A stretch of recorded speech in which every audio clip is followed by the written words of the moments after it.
भारत माता के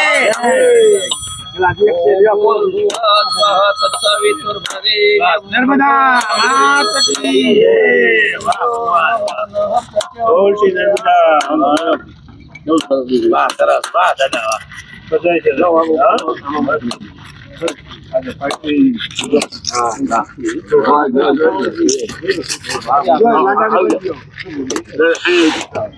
નમસ્કાર મિત્રો, જળ એક જીવન છે, પાણીનું એક એક ટીપું કિંમતી છે અને દરેક ટીપામાં એક જિંદગી છે. એ શબ્દને સાર્થક કરવા ગીર ગંગા પરિવાર ટ્રસ્ટ જોઈએ તો સમગ્ર ભારતની અંદર જ્યાં પણ પાણી રોકાય એવો પ્રયત્ન કરી રહી છે. એના ભાગ સ્વરૂપે રાજકોટ જેનો રિંગ રોડ છે અને સોસાયટી અને લોકો તૈયારી કરી રહ્યા છે કે ટાટા રિંગ રોડની શરૂઆતના ભાગરૂપે કે એની બાજુમાં જ એક સરસ મજાનું એકદમ વિશાળ અને સુંદર સરોવરનું નિર્માણની તૈયારીના પ્લાનિંગ સોસાયટીના લોકોએ સાથે મળીને કરી હતી.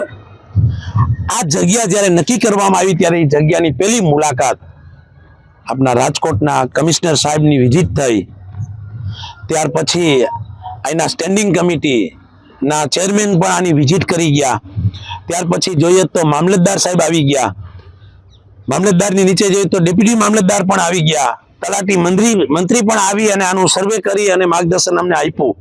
બધાયનો જવાબની સમીકરણો પછી આ એક વિશાળ જગ્યા જોઈએ તો 40 થી 50 વીઘાની અંદર આ સરસ મજાનું એક સરોવરનું નિર્માણ થાય. જો આના લીગલી એસ્ટિમેટમાં જોઈએ તો એ 15 થી 18 કરોડ રૂપિયાનો ખર્ચ છે. કારણ કે આ સિટીનું ડેમ છે એને ઊંડું કરવું પડે, ઉપર ન ચાલી શકે કે આ બધું હાર્ડ મોરમ ખોદી અને જો 15-20 ફૂટ કે 10 ફૂટ 12 ફૂટ જેટલું પણ જઈ શકાય એની તૈયારી સાથે અમે એક પ્લાનિંગ કર્યું હતું. અને એના ભાગરૂપે આપના દેશના મિનિસ્ટર જે જલમંત્રી CR પાટીલ સાહેબ જે ગુજરાતના પ્રદેશના પ્રમુખ પણ છે, તેની સાથે સાથે અહીંના આપના રાજકોટના પરમાનંદ સ્વામી, દાદા ગુરુ, સંતો પણ હાજર હતા.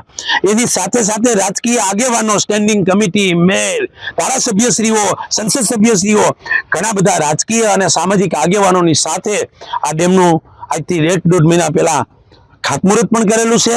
આજે સોસાયટી બધી ભેગી થઈ અને આ ડેમને કામ ચાલુ કરવાની તૈયારીમાં ભાગરૂપે બધા ભેગા થઈ અને આ ડેમનું આજે કામ ચાલુ કરવાનું મુહૂર્ત થઈ રહ્યું છે. વિશેષ આ લોક ભાગીદારીથી ડેમ બની રહ્યું છે. તો આ વિશાળ આપણી સોસાયટીમાં આ ડેમનો વધારેમાં વધારે વિકાસ થાય, વધારેમાં વધારે લોકો જોડાય, એના માટે આજુબાજુના ઘણા બધા આગેવાનો પણ સતત મહેનત કરી રહ્યા છે. અમિતભાઈ અને એની આખી ટીમ, અમારા ગીર ગંગાના પણ જોઈએ તો અમારા રમેશભાઈ, પ્રતાપભાઈ, વીરાભાઈ, ચમનભાઈ જેવા અમારા સાથીદારો રાત દિવસ આ કાર્યને લગાડી રહ્યા છે. અને રાજકોટની આન બાન શાન જેવું આ સરોવર માટે તૈયારી ચાલી રહી છે. અને એ તૈયારી જો એવી વ્યવસ્થિત પ્લાનિંગ મુજબ થશે ને તો રાજકોટનું લોક ભાગીદારીથી બનેલું નંબર 1 સરોવરનું નિર્માણ થશે. તો ચાલો આપણે બધા સાથે મળી અને આ સપનાને સાકાર કરવામાં જોઈન્ટ થઈએ. ભારત માતા કી જય. નમસ્કાર. આજે રાજકોટમાં જે મોટા મહુવા છે ત્યાં ગીરગંગા પરિવાર અને લોક ભાગીદારીથી એક સરસ મજાનું તળાવનું કાર્ય શરૂ કરવામાં આવી રહ્યું છે.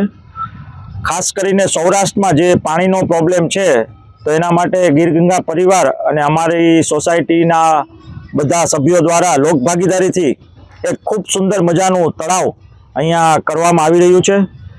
એ ઉપરાંત અહીંયા વોકિંગ ટ્રેક પણ હશે અને એકદમ લીલાછમ હરિયાળી વૃક્ષો પણ ફરતે વાવવાના છે. તો પ્રકૃતિ માટેનું એક સુંદર કાર્ય અમે કરવા જઈ રહ્યા છીએ. અને સૌરાષ્ટ્રનો કાયમી જે પાણીનો પ્રશ્ન છે કોઈ પણ જગ્યાએ, તો એના માટે અમે લોક ભાગીદારીથી એક સરસ મજાનું તળાવ કે જેથી કરીને આજુબાજુની સોસાયટીના બધા લોકોને પાણી મળી રહે. અને ખાસ કરીને અત્યારે જે 2,500 3,000 ફૂટ ઊંડે જવું પડે છે પાણી માટે, અને એ પણ ખૂબ હાર્ડ વોટર આવે છે જે પાણી એકચ્યુઅલી પીવા લાયક નહીં પણ વાપરવા લાયક પણ નથી હોતું. ભૂખરીમાંથી ને ગમે ત્યાંથી આપણે ગમે એટલું ઊંડું કરીને ગમે તેમ પાણી ખેંચી છીએ, એ એકદમ ગરમ પાણી આવે છે અને વોટર સોફ્ટનરમાં પાછું તમારે ઓલું ક્લીન કરવું પડે છે અને પછી તમે વાપરવા લાયક બનાવી શકો છો. તો અમે જે વરસાદી કુદરતી પાણીનો સંગ્રહ જે આ જગ્યાએ તળાવ બનશે તો ઓટોમેટિક ખૂબ સરસ પાણીનો સંગ્રહ થશે અને એનાથી જમીનના તળમાં પણ પાણી ઉતરશે અને તળ પણ ઊંચા આવશે. આ તળાવનું ખાતમુહૂર્ત આપણા કેન્દ્રીય મંત્રી અને ગુજરાતના પ્રદેશ પ્રમુખ શ્રી CR પાટીલ સાહેબના હસ્તે કરવામાં આવેલ છે અને ત્યારે ધારાસભ્ય શ્રી દર્શિતાબેન અને બીજા રાજકીય આગેવાનોની પણ ખૂબ હાજરી હતી અને બધાએ ખૂબ અમોને પ્રોત્સાહિત કર્યા છે કે આ જે જગ્યા છે એનો તમે તળાવ તરીકે ઉપયોગ કરી અને પ્રકૃતિ માટેનું શ્રેષ્ઠ કાર્ય કરી રહ્યા છે. ધન્યવાદ.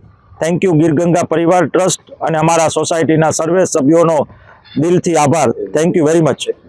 નમસ્કાર મિત્રો, ખરેખર ગીરગંગા પરિવાર દ્વારા 11,111 ડેમ, ચેક ડેમ ઊંડા કરવા, ઊંચા કરવા, નવા બનાવવા અને સાથે સાથે તળાવોનું નિર્માણ કરવાનો એક સંકલ્પ કર્યો છે. એમાં સમગ્ર સમાજ જોડાઈ ગયો છે. આજે 211 પહોંચ્યા હોય તો એક એક વ્યક્તિ જોડાઈને આપણું જે કામ કરી રહ્યો છે એને અમે બિરદાવીએ છીએ, દાતા પરિવાર બિરદાવીએ છીએ અને જે લોકો સહકાર આપે છે બધાને બિરદાવીએ છીએ. જળ એ જીવન, સાચી વાત છે, પણ આપણું કાઠિયાવાડનો જે પ્રદેશ છે ત્યાં પાણીની હંમેશા શોર્ટેજ રહી છે, તકલીફ રહી છે. તો એ તકલીફ દૂર કરવા માટે આપણે તળાવો નિર્માણ, માનનીય નરેન્દ્રભાઈ મોદી સાહેબ પણ હમણાં કીધું કે બને એટલા વધુ ને વધુ તળાવો બનાવો. માનનીય CR પાટીલ સાહેબ પણ આ કામમાં જોડાઈ, જલ મંત્રાલય એટલે જોડાઈ ગયા છે. તો સાથે સાથે બોર પણ કરવાનું કહે છે કે આપણે બોર પણ રિચાર્જ કરીએ. આ બધા સંકલ્પો સાથે જે કામ થઈ રહ્યું છે એમાં આપણે જો વરસાદનું પાણી બચાવશું તો બીમારી ઘટશે, પર્યાવરણ, પશુ પક્ષી, માનવ જાતને જે ફાયદો મળવાનો છે અને આના હિસાબે બીમારી ઘટશે તો લોકોને ખૂબ સુખાકારી મળવાની છે. પર્યાવરણ બચતા ઓક્સિજનનું પ્લાન્ટ અને ખેડૂતોને તો ખૂબ મોટો ફાયદો થશે. કારણ કે અત્યારે 211 જે ડેમ, ચેક ડેમ થયા એમાં 10% ખાલી સિટીમાં થયા છે, બાકીના બધા 90% કામ ગામડાઓમાં થયું છે. ખેતીનું ઉત્પાદન વધશે અને એ પણ સારો ખોરાક, અન્ન એવું મન અને પાણી એવી વાણી એ સાર્થક કરવા માટે જે આ ભગીરથ કાર્ય ઉપાડ્યું છે એમાં સૌ સહકાર આપે, સૌનો સાથ જોશે અને સૌએ ખાસ કરીને મદદરૂપ થવાની જરૂર છે. જ્યારે મોટી કંપનીઓ CSR ફંડ વાપરે છે અને આપણા ગામડામાં, ગામના દરેક સુખી સંપન્ન લોકોને હું આહવાન કરું કે આપનું ગામ નંદનવન બને એવું કરવા માટે પ્રયત્ન કરે. સાથે સાથે આપણી ધાર્મિક સંસ્થાઓ એમને કહું કે દરેક ગામમાં એક ગોમતીજી પધરાવે, એક ગંગા બનાવે અને સારું કાર્ય કરે. એવી સૌ ધર્મ પ્રિય જનતાને પણ મારી વિનંતી અને પ્રાર્થના છે.